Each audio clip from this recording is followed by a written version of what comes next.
آپ دیکھ رہے ہیں 100 لفظوں کی کہانی sugar. You are watching 100 word story written and voice over by K.M. خالد.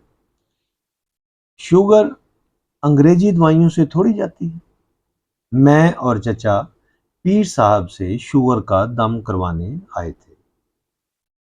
پیر صاحب نے چچا کی لائی برفی پر اپنے منہ کے چھینٹوں سے دم کر دیا.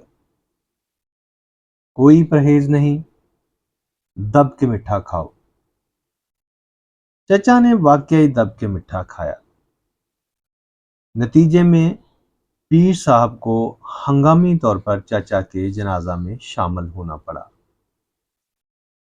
کل شریف کے ختم کے بعد پیر صاحب نے مجھے گھورتے ہوئے کہا، تیری شوگر؟ جی ہے ابھی. تو بھی کروا لے شوگر کا دم، برفی لے آ. میں برفی اور پیر صاحب میری تلاش میں ہیں.